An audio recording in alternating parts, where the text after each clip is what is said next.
ao momento principal de nossa reunião. Toda reunião evangélica existe 3 etapas. É o louvor, que nós já oferecemos ao nosso Pai Celestial, render glórias ao Senhor, já o fizemos. É o momento também administrativo, e agora sim, agora vem o momento principal, que é o estudo da palavra de Deus. Essa palavra de graça, ela restaura, ela renova, ela dá força para que nós possamos alavancar situações que antes desse estar totalmente apática. Mas a fé remove montanha. E graças a Deus que essa graça já nos atingiu. Graças a Deus que essa graça já nos contagiou. E nós estamos impregnados de sabedoria dada por Deus para que possamos pregar a graça de Deus. Ainda há pouco eu estava fazendo um comentário, quero aqui repetir. São 1453 vistas exatamente no nosso programa através do YouTube. Se você mora aqui perto da Jardim Atlântico, na Avenida Atlântica, aqui em Florianópolis, venha nos visitar. Você é o nosso convidado. Não fique só pela internet, não. O Evangelho tem que ser promulgado, o Evangelho tem que ser pregado, sim. E glória a Deus, porque você está exatamente buscando conhecimento. Mas venha nos conhecer, venha congregar conosco. Será um prazer crescermos juntos na graça e no conhecimento de nosso Senhor Jesus Cristo. Você então é o meu convidado. Esteja conosco domingo às 18 horas aqui no Jardim Atlântico, na Avenida Atlântica 215, loja 05. É muito fácil, aqui pertinho do restaurante Bocas. Acredito que muitas pessoas da grande Florianópolis conhecem esse restaurante. Então você é o meu convidado.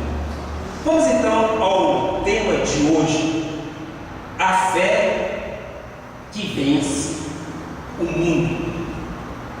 É esta fé que nós temos que vence o mundo. A fé em Jesus Cristo. Não é a fé numa coisa material, não é uma fé num objeto ou numa imagem, não. É a fé em nosso Senhor Jesus Cristo. E a palavra diz em 1 João 5, versículo 4 e 5. Vejamos.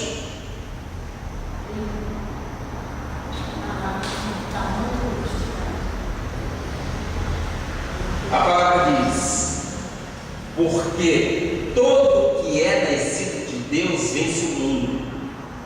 E esta é a vitória que vence o mundo, a nossa fé. Quem é que vence o mundo? Senão aquele que crê ser Jesus, o Filho de Deus. Quem é que vence o mundo? Nós vencemos o mundo porque nós cremos naquele que veio ao mundo na pessoa de nosso Senhor Jesus Cristo. Eu e o Pai somos um só. Deus se fez carne e habitou entre nós. Ele é perfeito, Ele é único, e é nele que nós cremos. Que esta palavra abençoe os vossos corações. Oremos ao Pai. Senhor Jesus Cristo, como é bom e quão suave é que os irmãos vivam em união. Esta é a tua igreja, esta é a tua casa de oração. Eu, como pastor de Cristo, eu não me canso de dizer que a minha soberania vem de ti. Tu és soberano em minha vida. Tu és um bom pastor que cuida de cada uma de suas ovelhas. Tu as conheces pelo seu nome. Tu tens todas elas escritas nas palmas das suas mãos. Tu és maravilhoso, Pai.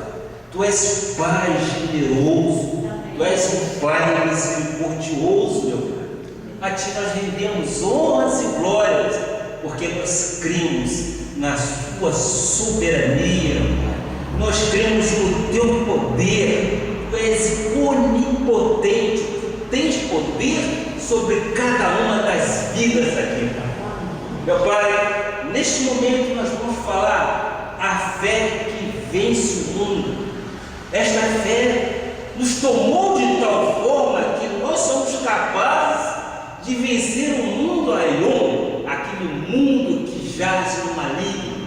Nós não temos parte com ele, nós somos um mundo separado, nós somos um mundo ecumênico, Pai. Por isso, nós te agradecemos por tudo, Pai. E quero te pedir agora sabedoria que o Senhor me dê, para que eu possa transmitir às tuas ovelhas algo importante vindo diretamente do céu.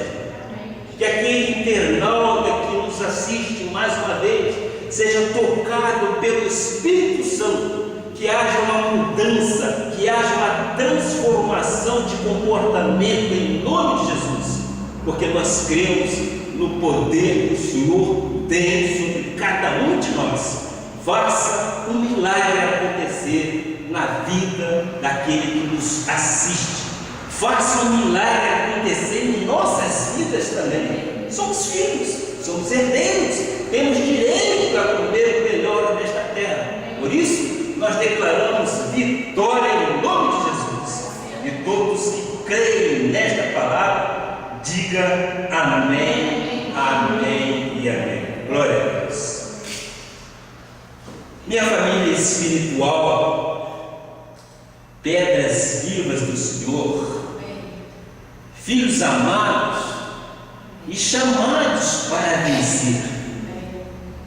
Nós somos vencedores em Cristo Jesus.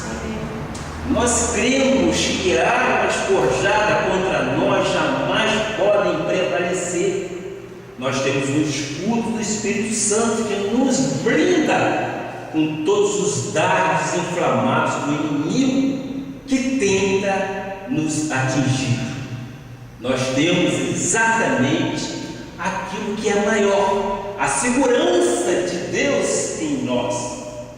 Deus é a esperança da glória que nós precisamos. Deus é o maior dentre todos, então nenhum mal pode te atingir. Eu, como pastor da igreja de Jesus Cristo, evidente, quero lançar fundamentos, quero dar entendimentos fortes para as nossas vidas espirituais. Uma casa edificada sobre a rocha, que é Jesus, está segura e bem alicerçada. Jesus é o autor de toda boa dádiva, de todo dom perfeito. E neste culto que é celebrado ao Senhor, quero tratar da fé. A fé que move montanha, a fé que nos faz transpor situações que às vezes aos nossos olhos é impossível, mas para quem tem fé, torna-se possível. Nós vamos ver exatamente como a fé age em diferentes áreas da nossa vida. Vamos trazer à memória, isso é importante, aquilo que nos dá esperança. Nós temos uma boa consciência, nós não temos uma má consciência, nós não temos a consciência do pecado, muito pelo contrário, nós temos uma boa consciência. Por isso que eu digo, vamos trazer à memória aquilo que possa nos dar esperança, e vamos lembrar o que disse João: o que é nascido de Deus vence o mundo. Quem é nascido de Deus? Diga amém. Amém. Glória a Deus.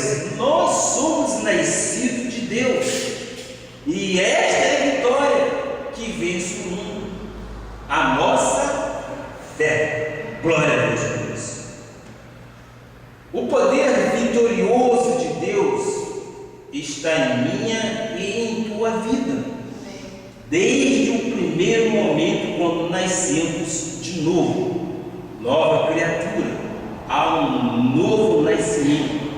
Quando confessamos Jesus Cristo como Senhor e Salvador, no instante que nós ouvimos a palavra da verdade, que é a graça do Senhor, e confessamos Jesus, a sua salvação se manifestou na nossa vida. A vida com Deus passou a habitar em nós.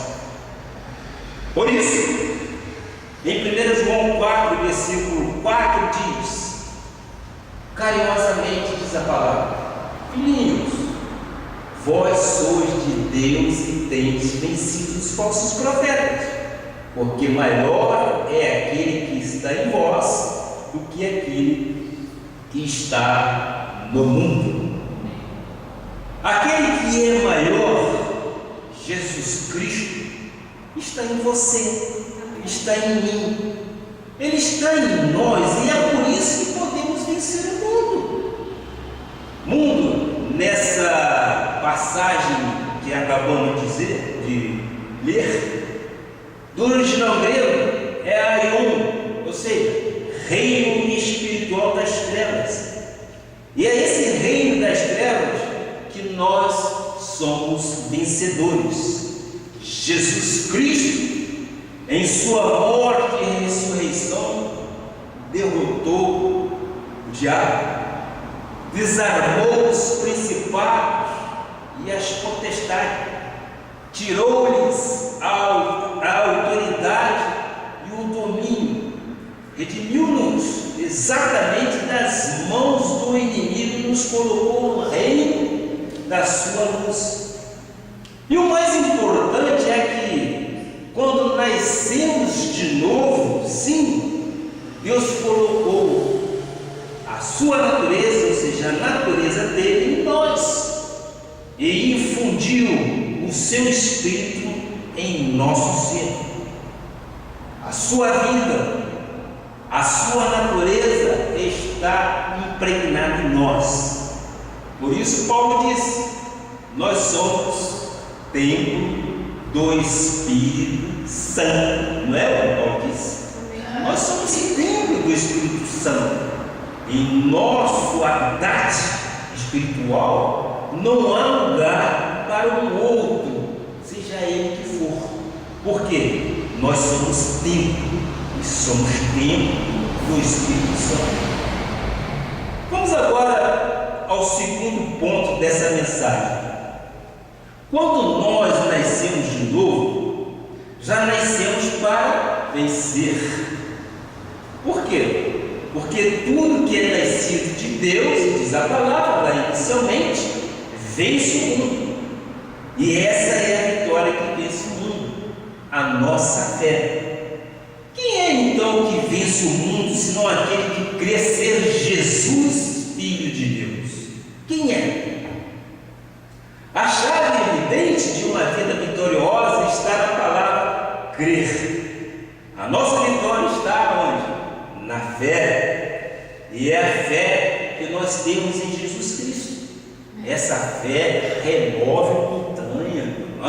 Não. Esta fé muda situações. Esta fé altera coisas grandiosíssimas que estavam em nossa frente. Paulo, quando escreveu a Romanos, no Romanos 12, versículo 3, diz: segundo a medida da fé que Deus repartiu a cada um. Deus tem uma medida de fé, a qual repartiu a cada um de nós. Eu, na qualidade de pastor e bispo da igreja, você como ovelha, todos nós a mesma medida de fé. Todos nós, na qualidade, temos o mesmo espírito e o mesmo potencial de fé. Agora, é evidente que há algo interessante nisso aí. Algumas pessoas desenvolvem uma confiança muito grande na fé, e outras Muitos não, simplesmente dizem assim: mas tudo é Deus, mas Deus está no controle de tudo. Ora, meu amado irmão, se nós somos templo do Espírito Santo, poderia outro alguém ter controle de nossas vidas? Não. Deus tem o controle absoluto de tudo.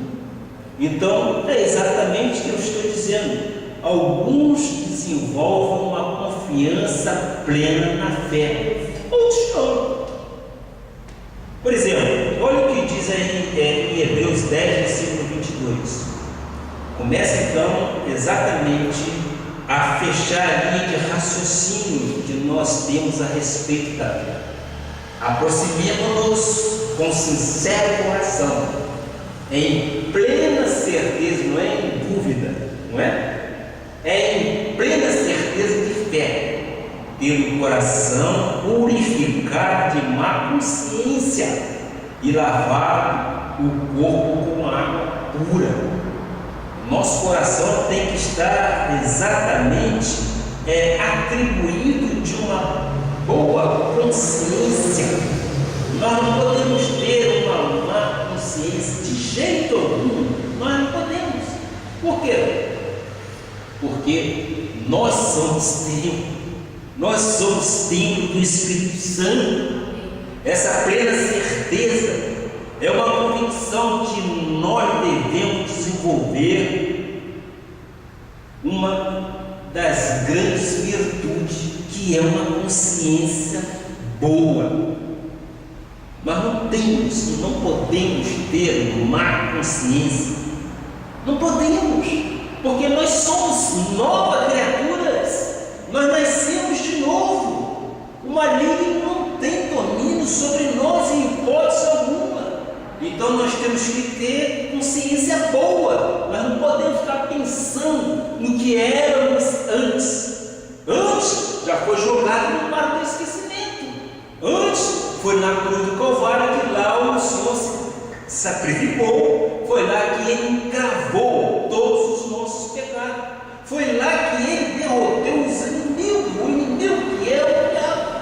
Então nós temos que ter uma boa consciência. Nós não podemos pensar exatamente em pagar o preço conforme a lei ou os tradicionais fazem. Por quê? Porque estaríamos invalidando então a graça de Deus, porque Ele já fez tudo isso por nós. Essa é então uma boa consciência.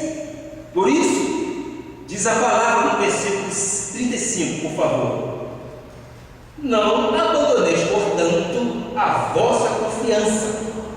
Ela tem grande galardão.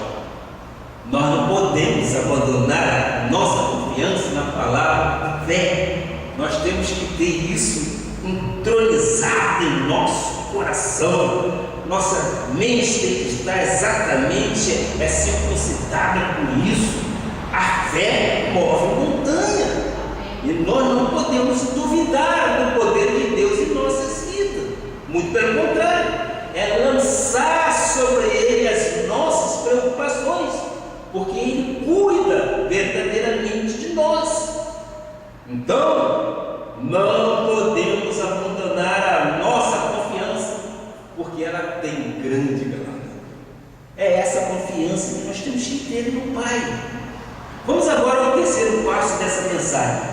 Olha o que diz Paulo quando escreveu os Romanos 10, versículo 17. E assim, a fé vem pela pregação, e a pregação pela palavra de Cristo. A coisa é completamente bem alinhavada em nossos pensamentos. Nós somos crentes que utilizamos nossas mentes, mente esta de Cristo, e nós entendemos exatamente aquilo que o Pai diz através dos apóstolos. Neste caso, Paulo está dizendo: e assim, a fé vem pela pregação, e a pregação da palavra, e a pregação pela palavra de Cristo. É exatamente o que estamos fazendo. Quando ouvimos a pregação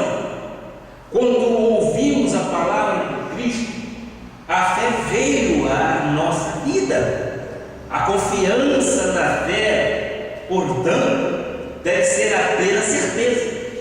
Ou seja, não podemos duvidar do potencial da fé. Podemos, sim, nos lembrar de que a fé tem vários componentes. Por exemplo, você ouve, é um dos componentes. Você crê, também é outro. Você passa a orar, você passa a receber, você medita, você confessa, você louva a Deus, você faz isso tudo. Tudo isso, o que é? Envolve em nós a fé. São atitudes que movimentam o motor da nossa vida, que é a fé. Há pessoas que têm somente fé no movimento trabalhando na sua manifestação de fé. Elas apenas ouvem, ou apenas creem, ou apenas oram.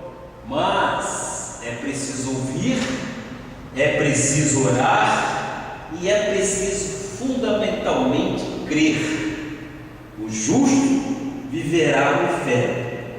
O justo pode receber, o justo pode meditar, o justo pode confessar, pode louvar e fazer, porque quando agimos dessa forma, estamos liberando energia e força para o nosso motor espiritual. É como se fosse um carro. Um carro, quem entende de mecânica vai concordar comigo. Ele tem vários pistões, certo? Mas um pistão só, funcionando, ele não vai movimentar o carro conforme ele precisa. Ele precisa de alguns outros pistões para movimentar. Assim é a nossa fé. A nossa fé precisa ser motivada a movimentar-se para que nós possamos alcançar as misericórdias de Deus. Deus cuida de nós. Amém. Deus é misericordioso. Amém. Deus é longânimo. Mas nós precisamos ouvir, nós precisamos crer e nós precisamos orar. Então, os componentes da fé nos dão a vitória que vence o mundo.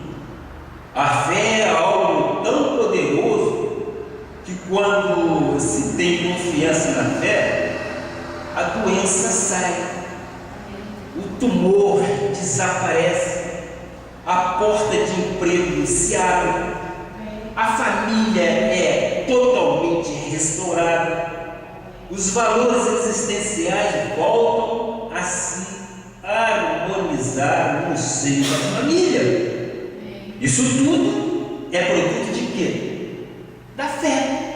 É ouvir, crer e orar para que a fé seja atingido, o motor de propulsão espiritual, para que isso venha a funcionar em nossas vidas. Então, isso tudo é um conjunto, se dá o nome de produto da fé. Por isso Paulo, quando escreve aos Coríntios, ele diz assim, vamos ver 2 Coríntios 4, versículo 13. Tendo, porém, o mesmo espírito da fé, como está escrito, eu creio, por isso é que falei. Também nós cremos, por isso também nós falamos. Não é muito bom conjugarmos esse verbo desta forma? Nós cremos e nós falamos. Se nós crermos em tudo aquilo que a palavra nos diz, nós temos garantia absoluta de que somos vencedores. Portas se abrem, janelas do céu são derramadas sobre nossas vidas e nós simplesmente somos conduzidos em triunfo. Então, o Espírito da fé manda o quê? Manda crer. O Espírito da fé manda falar. Vamos agora então compreender um pouco mais a respeito desse mundo. 1 João 2, 15 e 16. Existem algumas pequenas frases que nós temos que atentar, porque isto é importante para a compreensão exatamente da nossa fé. O que diz a palavra? Não ameis o mundo nem as coisas que há no mundo. Ok? Nós não devemos amar as coisas que há neste mundo, porque este mundo jaz no maligno. Esse mundo não nos traz nada que possa acrescentar. Este mundo jaz totalmente no maligno. Se alguém amar o mundo, aí vem exatamente a condicional. Se alguém amar o mundo, o amor do Pai não está nele, porque tudo que há no mundo, a concupiscência da carne, a concupiscência dos olhos e a soberba da vida, não procede do Pai, mas procede de onde? Do mundo. Procede do mundo. O Senhor nos fala nesses versículos, de 3 aspectos que fazem parte do mundo, com os quais nós não podemos estar ligados. Pelo contrário, devemos vencer-los, afastar de nós, porque temos a fé que vence esse mundo que jaz no maligno. Primeiro aspecto, a concupiscência da carne. Concupiscência da carne, ou seja, a inclinação da carne. Quando alguém nasce de novo, a sua carne, nós sabemos que ela não se converte. Ela não se converte mesmo. Isso aqui é etapa de início. O seu espírito se torna perfeito em Jesus Cristo, mas a carne continua com as mesmas inclinações pecaminosas. Não é verdade? A carne não se converte de jeito nenhum. A carne é um produto exatamente de quê? Um produto gerado exatamente de Adão. Adão foi o primeiro, mas depois veio Jesus e limpou e nos redimiu de tudo isso. Então a carne traz inclinações pecaminosas. Se você não deixar o amor do mundo de lado, ele vai vencer você. É por isso que às vezes a pessoa está na igreja, mas permanece ligada às coisas do mundo. As pessoas ficam muitas vezes ligadas de que forma? Através da música mundana, através da filosofia do mundo, através do modus operandi, do modo de viver. Uma vez tendo nascido de novo, ou seja, uma nova criatura, nós devemos deixar que a concupiscência, principalmente da carne, ou que as tendências da nossa carne nos faça ter ligação com o mundo. Há muita facilidade de você contaminar com o mundo, mas nós somos separados. Nós não somos templo do Espírito Santo. O templo do Espírito Santo, muitas das vezes, ele vai te alertar: não faça isso, não faça aquilo. Você não é deste mundo, você é do mundo ecumênico. O Espírito Santo não fala contigo? Fala, não fala? Ele muitas vezes freia os nossos impulsos carnais, que é uma luta muito constante. A Bíblia diz que nós somos luz do mundo, que nós somos sal da terra. Nós temos evidentemente que iluminar o quê? Nós temos que iluminar o mundo, que nós não devemos ceder ao mundo, nem tampouco sentarmos à roda dos escarnecedores, não é fato? Isto é a carne. Se você se assentar com o escarnecedor, você está dando lugar à carne, que ali você vai a uma cervejinha, ali você vai a um chopinho, vai comer um churrasquinho, o churrasquinho tem muito sal, aí você vai beber uma cerveja, você está fazendo o quê? Você está dando lugar à carne. Esta carne tem que ser mortificada, essa carne tem que ser dominada, e o Espírito Santo de Deus vai iluminando os olhos do coração, porque não é por força nem por violência. Todos nós já passamos por isso outrora, não é fato? Todos nós já passamos por isso outrora, mas Deus, no linear do tempo, Ele vai tirando aquilo que não aproveita, Ele vai te mostrando, e você não sabe o que é, então você tem exatamente o que? As tuas atitudes antenadas com aquilo que Deus diz, que o Espírito Santo diz. Aí você consegue, então, se abster do mundo que jaz no maligno. Este mundo que nós estamos falando, ele não traz nada de bom, muito pelo contrário. Você já viu algum bêbado fazer alguma coisa certa? Já viu?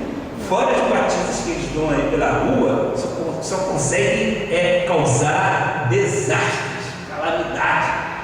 Se você é sóbrio, você está no Espírito Santo de Deus, você está iluminando este mundo, você está sendo sal da terra, você está sendo diferente.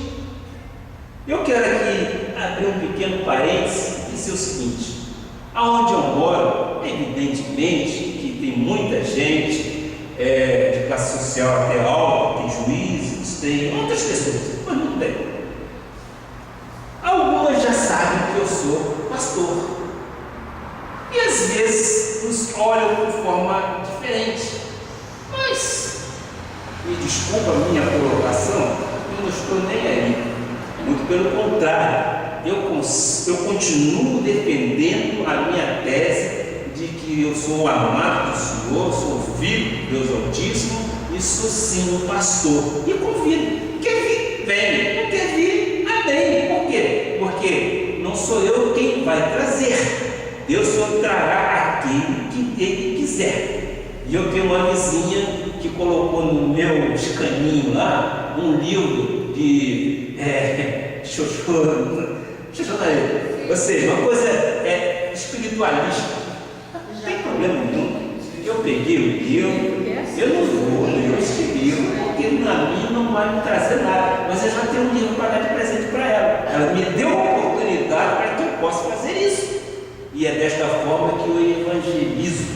Eu não tenho vergonha de dizer que sou crente, hipótese alguma, de jeito nenhum. Eu creio que Deus me deu dupla honra e Ele me dará, e talvez dali mesmo onde eu moro, muitos aqui virão, porque é através do testemunho. Paulo diz a Timóteo o seguinte: que você deve dar um bom testemunho, não para os de dentro de casa, que é a igreja, mas principalmente para os de fora. Eu faço isso com leveza, com tranquilidade. Às vezes ficam me olhando, pastor. Quem diz pastor é coisa menor, muito pelo contrário, pastor é coisa grandiosíssima. Quisera ele saber o que é realmente ser um homem de Deus, quisera ele saber exatamente o que é um homem que tem o Cristo ressuscitado em seu coração. Mas a palavra diz também: em tudo dai graça. Amém. Falamos então do primeiro aspecto, que foi a concupiscência da carne. O segundo aspecto é a concupiscência dos olhos. Os olhos também têm muitas inclinações, não é verdade? Muitas vezes você está na praia, você vê coisas que os olhos realmente olham e cobiçam, mas você tem que subjugar a tua carne, porque de nada aproveita. Quem tem isto realmente no coração consegue se dominar, consegue completamente passar por situações às vezes difíceis, mas vence. Por quê? Porque o Espírito que está em nós, o Espírito que está em ti, é o Espírito de Deus.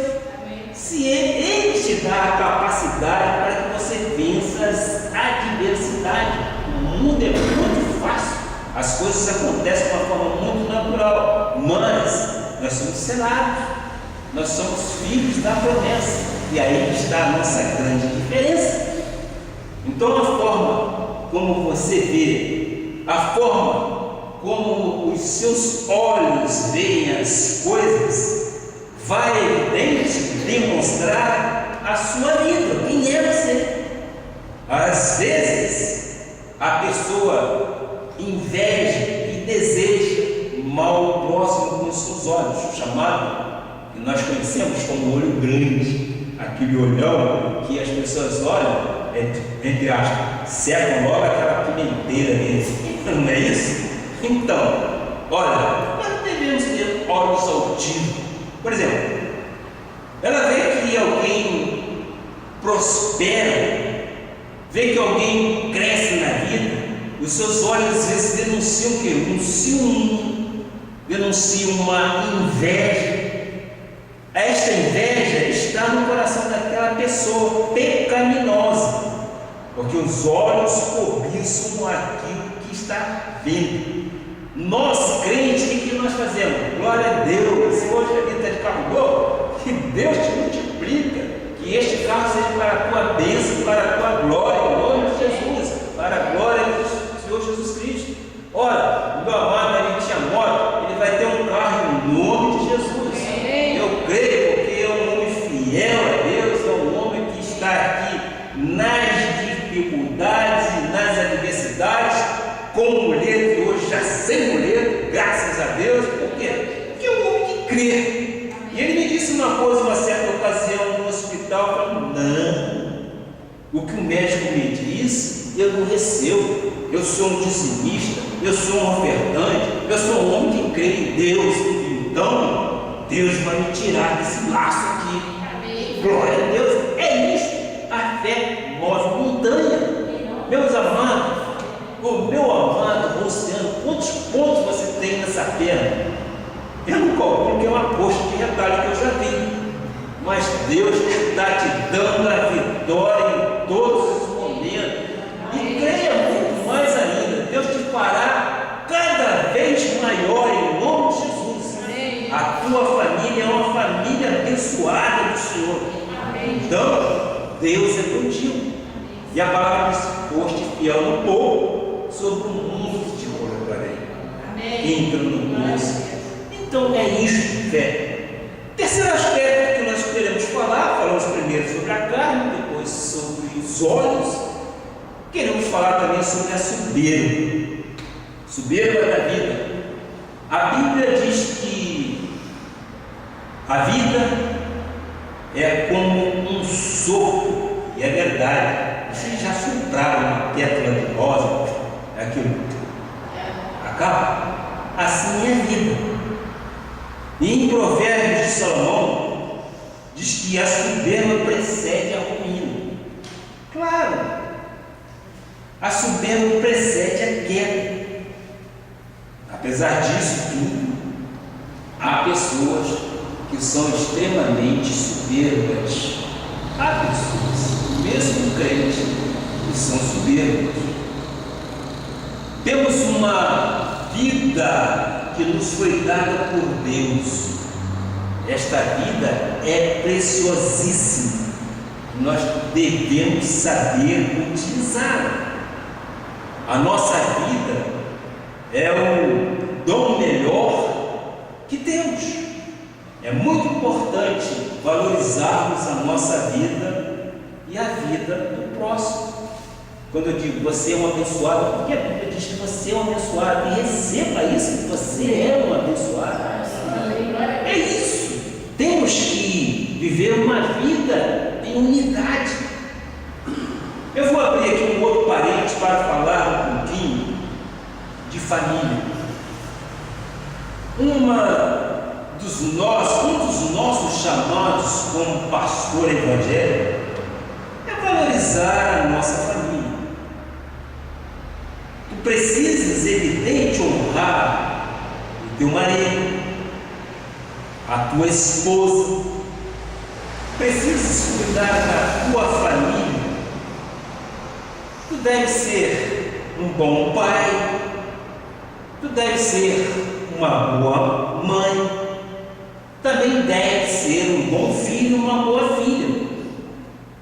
O problema é que muitas vezes a soberba faz com que a pessoa despreze o seu cônjuge, despreze despreze os seus filhos e outras coisas. Exemplo disso, nós sabemos quantos idosos estão abandonados dentro de clínicas, dentro de lares chamados de idosos, abrigos de velhos, porque simplesmente os filhos não querem saber deles. Por quê?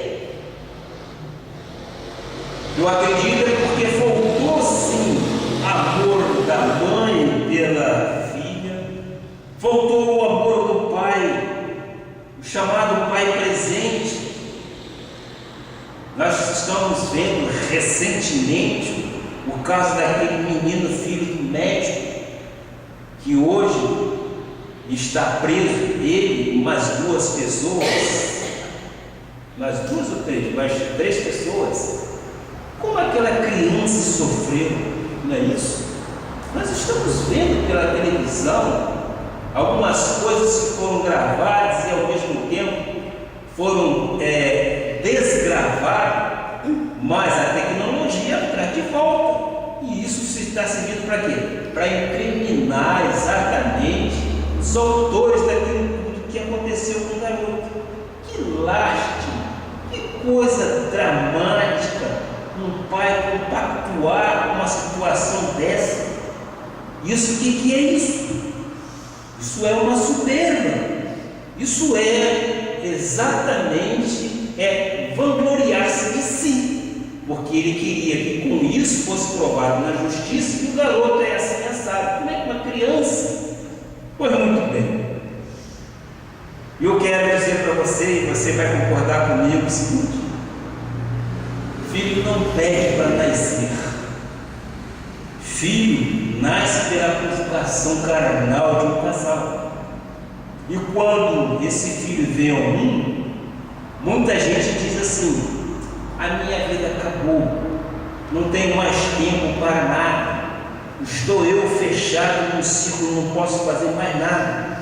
Ao invés de dizer, como o salmista Davi disse: filhos, é a herança do Senhor, é o bem que Deus nos deu. Isso é sabedoria. Quem tem filho tem que amar o seu filho. Quem tem filho tem que abraçar o seu filho. Quem tem filho tem que dar carinho e fazer aquilo que talvez seja impossível para você, mas que é possível para Deus. Então você tem que dar educação, você tem que dar alimentação, você tem que dar carinho, para que amanhã, quando você for velho ou idoso, não seja jogado num asilo, porque lá exatamente é o UTI terminal de cada um. O bom é você ser considerado pai amado. Meu pai fez muito por mim e eu quero retribuir. Deixa lá um quartinho que eu digo um adjetivo, um quartinho bem arrumado, nosso direitinho lá para o pai, para a mãe, deixa lá, nós vamos chegar à velhice, e é isso que nós precisamos. A vida passa muito rápido, e essas coisas marcam uma pessoa para o resto da vida.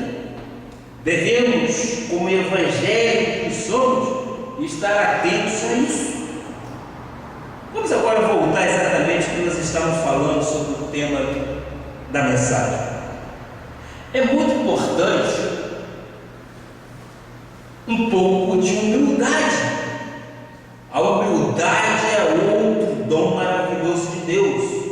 O humilde não significa que alguém está mal vestido ou de sapato velho.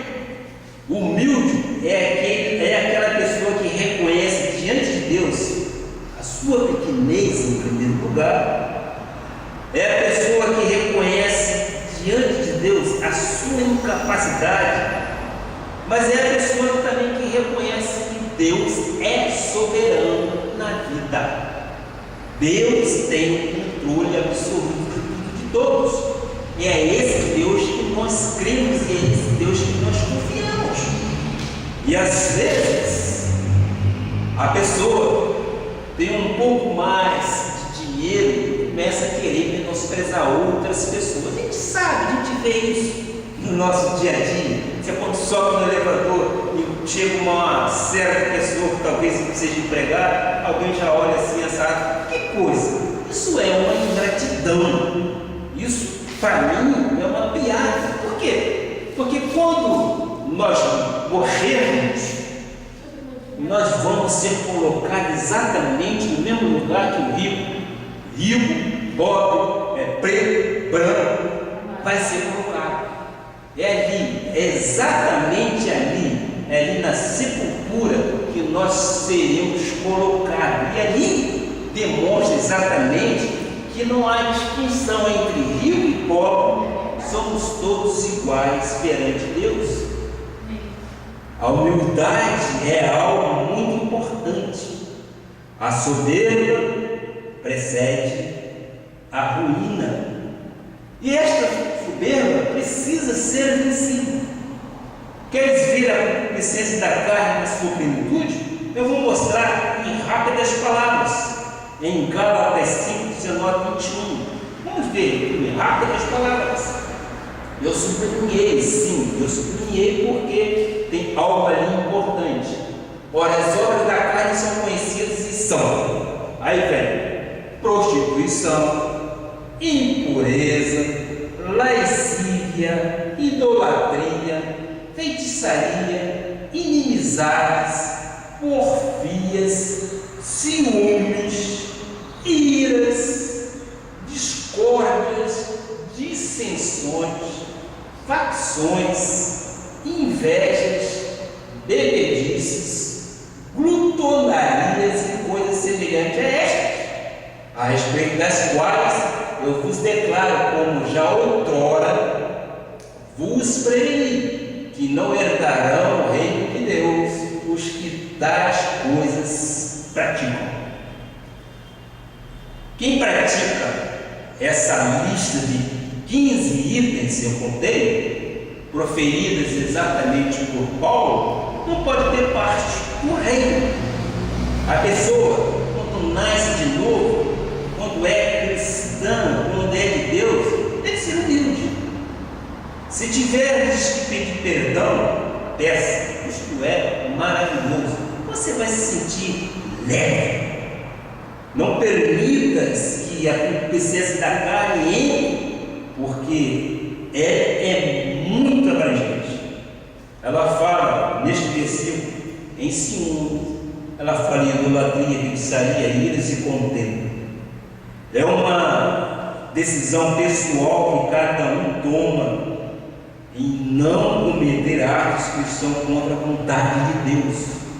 É o cristão, e o cristão pode vencer esses atos. Pode sim. Por quê? Porque ele tem a fé que vence o mundo. A fé vence a concupiscência da carne. A fé vence a concupiscência dos olhos. E a fé vence também a soberba da vida. Está tudo isto relacionado na carta de Paulo a Gálatas. Isso tudo que nós acabamos de dizer, essa lista, fazem parte das concupiscências da carne, dos olhos e da soberba. Nós não podemos dar lugar a isso. Nós temos o poder de vencer tudo que é do mundo. O que Cristo venceu para que nós fôssemos vencedores. Cristo venceu na cruz. Nós temos a fé que vence o mundo, que vence essa lista descrita na epístola de Paulo aos Gálatas. Vence o inimigo, que vence toda a força do mal, que vence todo o espírito maligno, mas que também vence o sofrimento, vence as aflições, vence tudo aquilo que o adversário coloca na vida. A filosofia do mundo, os métodos enganadores do mundo e as tentações que o mundo nos oferece. Por isso, Apocalipse 2,3 diz assim: e tens perseverança em suportar as provas por causa do meu nome, e não te deixaste esmorecer. Quando uma pessoa tem um mover da fé trabalhando em sua vida, ela suporta a prova e não se deixa esmorecer. Ela não se deixa enfraquecer, porque ela está fortalecida, ela está estabelecida na rocha que é Jesus. Nós somos vencedores, não é isso que a palavra diz? Ainda que você passe por situações difíceis, nós temos que confessar que somos vencedores. Talvez alguém possa me dizer o seguinte: mas bicho, antes de eu chegar à igreja eu tinha um problema na minha vida. Ah, é? Eu também tive problemas na minha vida, mas o que eu quero te confortar é com a palavra. 1 Coríntios 6, versículo 9 ou 11, o Senhor diz assim. Aí você se pergunta: ou não sabeis que os injustos não herdarão o reino de Deus? Não vos enganeis, nem impuros, nem idólatras, nem adúlteros, nem efeminados, nem sodomitas, nem ladrões, nem avarentos, nem bêbados, nem maldizentes, nem roubadores herdarão o reino de Deus. Tais foste alguns de nós, mas vós vos levastes, mas foste santificado, mas foste justificado em nome do Senhor Jesus Cristo e no Espírito de nosso Deus. Aqui, evidentemente, neste versículo são 10 itens. O injusto é uma pessoa que não vive de acordo com os padrões de Deus, não vive segundo o caráter de Deus. Talvez alguém possa dizer assim: mas bicho, eu me encaixo em algumas dessas palavras, eu sou um injusto. Olha, a palavra diz que no passado, antes de termos Jesus, as